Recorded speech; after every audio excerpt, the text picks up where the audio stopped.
Hello everyone, welcome back to my channel. आज है 29 सितंबर और आज हम लोग पढ़ेंगे 29 सितंबर के सभी इंपॉर्टेंट करंट अफेयर्स के क्वेश्चंस को। और सभी क्वेश्चंस को हम लोग एमसीक्यूज रूप में देखेंगे, साथ ही सभी को डिटेल में भी डिस्कस करेंगे। तो चलिए स्टार्ट करते हैं आज का सेशन।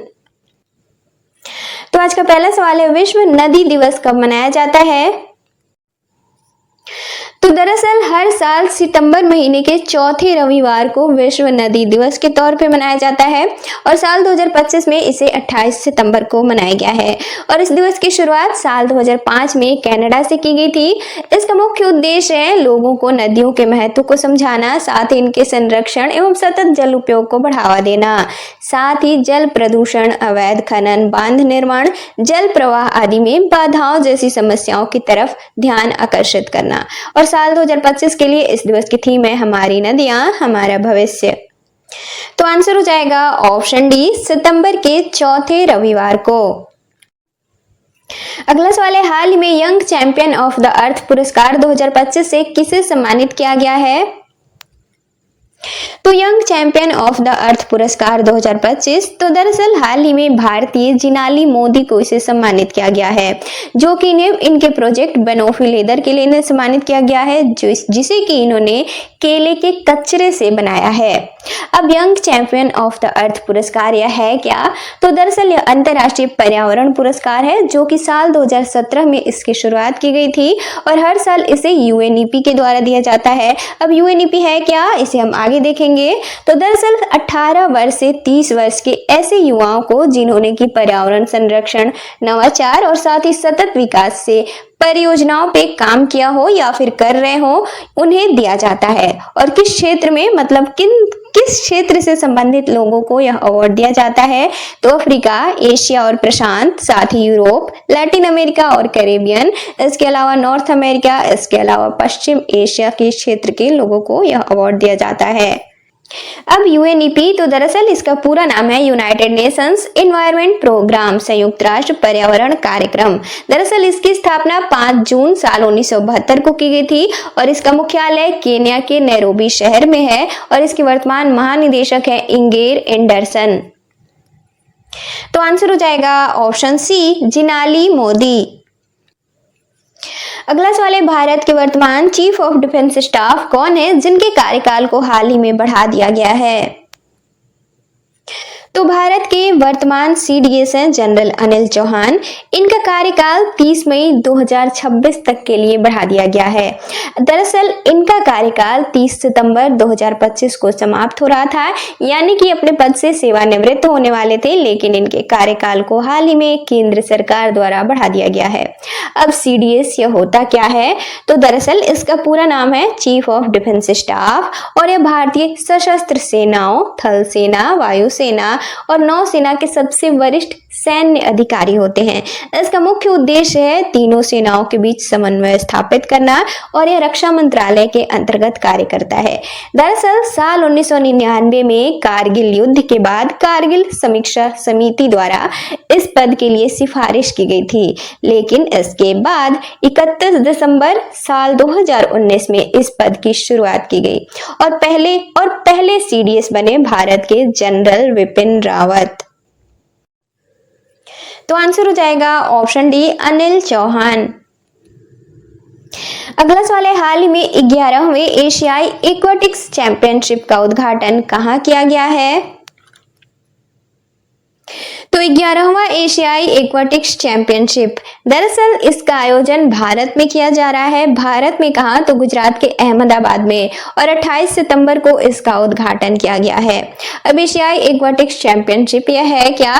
तो दरअसल यह एशिया की सबसे प्रतिष्ठित जल प्रतियोगिता है और इसकी शुरुआत साल 1980 में की गई थी और पहली बार इसका आयोजन भारत के बेंगलोर में किया गया था और यह हर 4 साल पे आयोजित किया जाता है और साल 2025 2025 में भारत इसकी मेजबानी कर रहा है, जो कि दूसरी बार यह मौका है कि भारत मेजबानी कर रहा है इसकी।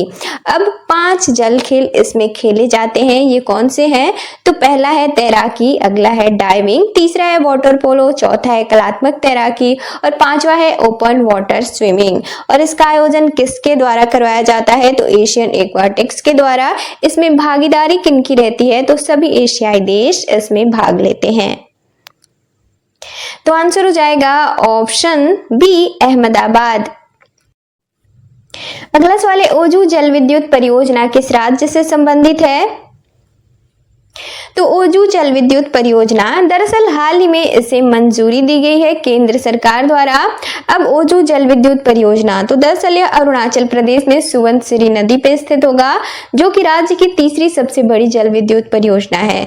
इसकी क्षमता कितनी है? तो 2220 मेगावाट की। इस पे लागत कितनी आएगी? तो 25,000 करोड़ रुपए। और इसे Oju Subansiri hydro power corporation private limited द्वारा विकसित किया जाएगा। तो आंसर हो जाएगा ऑप्शन ए, अरुणाचल प्रदेश। अगला सवाल है, हाल ही में भारतीय विज्ञापन मानक परिषद के अध्यक्ष के तौर पर कौन नियुक्त किए गए हैं? तो दरअसल हाल ही में भारतीय विज्ञापन मानक परिषद के अध्यक्ष के तौर पर सुधांशु वत्स नियुक्त किए गए हैं। अब भारतीय विज्ञापन मानक परिषद यह होता क्या है? तो दरअसल यह केंद्रीय वाणिज्य और उद्योग मंत्रालय के अंतर्गत कार्य करता है और इसका मुख्य उद्देश्य है भारत में उत्पादों और सेवाओं के लिए मानकीकरण सुनिश्चित करना, साथ ही उपभोक्ताओं को उच्च गुणवत्ता वाले उत्पाद उपलब्ध कराना। और इसकी स्थापना 23 दिसंबर साल 1986 को की गई थी। तो आंसर हो जाएगा ऑप्शन सी, सुधांशु वत्स। अगला सवाल है, हाल ही में भारत के पहले एआई संचालित एकीकृत कमान और नियंत्रण केंद्र कहां शुरू की गई है?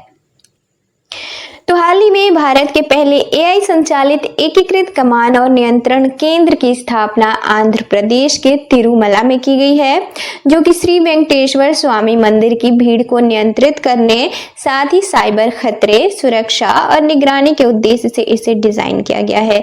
इस पे लागत कितनी आई है? तो 102 करोड़ रुपए। तो आंसर हो जाएगा ऑप्शन बी, आंध्र प्रदेश। अगला सवाल है, हाल ही में रेल आधारित मोबाइल लॉन्चर से मिसाइल का सफल परीक्षण करने वाला भारत कौन सा देश बना है? तो रेल आधारित मोबाइल लॉन्चर से हाल ही में मिसाइल का सफल परीक्षण करने वाला देश भारत बना है, जो कि ऐसा करने वाला चौथा देश बना है भारत। पहले 3 कौन से हैं? तो रसिया, अमेरिका और चाइना। और कौन से मिसाइल का परीक्षण किया गया है? तो अग्नि प्राइम। कहां से? तो एपीजे अब्दुल कलाम द्वीप, ओडिशा से, जिसे कि पहले व्हीलर द्वीप के नाम से जाना जाता था। और किसके द्वारा? तो डीआरडीओ द्वारा, स्ट्रेटेजिक फोर्सेस कमांड के सहयोग से। तो आंसर हो जाएगा ऑप्शन सी, चौथा। अगला सवाल है, विश्व पर्यटन दिवस कब मनाया जाता है? तो हर साल 27 सितंबर को विश्व पर्यटन दिवस के तौर पे मनाया जाता है। दरअसल इस दिवस की शुरुआत साल 1980 में की गई थी, जो कि UNWTO के द्वारा की गई थी। अब क्यों? तो दरअसल 27 सितंबर साल 1970 को UNWTO के संविधान को स्वीकृति दी गई थी, जो कि विश्व के विकास में एक मील का पत्थर माना जाता है। इसका मुख्य उद्देश्य भी है पर्यटन के सामाजिक, सांस्कृतिक, राजनीतिक और साथ ही आर्थिक मूल्यों के प्रति वैश्विक स्तर पर जागरूकता बढ़ाना, साथ ही सतत पर्यटन को प्रोत्साहित करना, जो कि स्थानीय समुदायों और पर्यावरण को इससे लाभ मिल सके। अब इसकी थीम क्या है साल 2025 के लिए? तो इसकी थीम है पर्यटन और सतत विकास। इसके अलावा हर साल 25 जनवरी को भारत में भी नेशनल टूरिज्म डे के तौर पे मनाया जाता है। तो आंसर हो जाएगा ऑप्शन डी, 27 सितंबर। अगला सवाल है, बख्तियारपुर तिलैया रेल लाइन किस राज्य में स्थित है, जिसे कि हाल ही में दोहरीकरण करने के लिए केंद्र सरकार द्वारा मंजूरी दी गई है? तो बख्तियारपुर तिलैया रेल लाइन तो दरअसल यह बिहार में स्थित है। हाल ही में केंद्र सरकार द्वारा इसके दोहरीकरण को मंजूरी दी गई है। अब दोहरीकरण तो इसे हम आगे समझते हैं। तो दरअसल इस पूरे परियोजना को नाम दिया गया है बख्तियारपुर राजगीर तिलैया रेल लाइन दोहरीकरण। और इसकी लंबाई कितनी है? तो 104 किलोमीटर। इस पे लागत कितनी आएगी, यानी कि खर्च कितना होगा? तो 2192 करोड़ रुपए। इसका मुख्य उद्देश्य है क्षेत्रीय यातायात यातायात क्षमता को बढ़ावा देना, साथ ही यात्रा समय को कम करना और आर्थिक विकास को प्रोत्साहित करना। अब दोहरीकरण, तो इसे अगर हम थोड़े शब्दों में समझें तो इसका सीधा सीधा अर्थ है कि रेल क्षमता को दुगनी करना। अब यह कैसे होगा? तो दरअसल इसका मतलब यह है कि एक ट्रैक की जगह 2 ट्रैक होंगे, जिससे कि दोनों दिशाओं में स्वतंत्र रूप से ट्रेनों का आवागमन संभव हो सकेगा। तो आंसर हो जाएगा ऑप्शन बी, बिहार। अब कल के क्वेश्चंस का रिवीजन करेंगे। तो कल संडे था और संडे को हम लोग पूरे 1 वीक से बनने वाले करंट अफेयर्स के सभी इंपॉर्टेंट क्वेश्चंस का रिवीजन करते हैं। तो आज हम सैटरडे को पढ़े गए क्वेश्चंस का रिवीजन करेंगे। तो सैटरडे का पहला सवाल था, विश्व पर्यावरणीय स्वास्थ्य दिवस कब मनाया जाता है? तो इसका राइट आंसर था ऑप्शन डी, 26 सितंबर। अगला सवाल था, हाल ही में जारी वैश्विक डिजिटल नोमैड रिपोर्ट 2025 में भारत कौन से स्थान पर है? तो इसका राइट आंसर था ऑप्शन सी, 38वें। अगला सवाल था, हाल ही में अंतरराष्ट्रीय साहित्य महोत्सव 2025 का आयोजन कहाँ किया जा रहा है? तो इसका राइट आंसर था ऑप्शन बी, बिहार। अगला सवाल था, हाल ही में नदी उत्सव के 6ठे संस्करण का आयोजन कहाँ किया गया है? तो इसका राइट आंसर था ऑप्शन सी, नई दिल्ली। अगला सवाल था, हाल ही में उत्तर प्रदेश अंतरराष्ट्रीय व्यापार मेले 2025 में भागीदार देश के तौर पर कौन शामिल हुआ है? तो इसका राइट आंसर था ऑप्शन डी, रसिया। अगला सवाल था, हाल ही में विकसित भारत बिल्डथॉन 2025 नामक भारत के सबसे बड़े स्कूल हैकाथॉन को किस मंत्रालय द्वारा लॉन्च किया गया है? तो इसका राइट आंसर था ऑप्शन ए, शिक्षा मंत्रालय। अगला सवाल था, ड्रोन और ड्रोन रोधी प्रणालियों पर केंद्रित कोल्ड स्टार नामक सबसे बड़े संयुक्त सैन्य अभ्यास का आयोजन किस देश में किया जाएगा? तो इसका राइट आंसर था ऑप्शन ए, भारत। अगला सवाल था, हाल ही में किस देश द्वारा आयरन बीम नामक मिसाइल रोधी लेजर प्रणाली का सफल परीक्षण किया गया है? तो इसका राइट आंसर था ऑप्शन बी, इजराइल। अगला सवाल था, हाल ही में डॉक्टर एस.एल. भैरप्पा का निधन हो गया है, किस क्षेत्र से संबंधित हैं? तो इसका राइट आंसर था ऑप्शन डी, उपन्यासकार। और लास्ट क्वेश्चन था, हाल ही में अग्निकुल कॉस्मोस द्वारा रॉकेट और एरोस्पेस पुर्जों के लिए भारत की पहली बड़ी 3D प्रिंटिंग सुविधा कहां शुरू की गई है? तो इसका राइट आंसर था ऑप्शन ए, चेन्नई।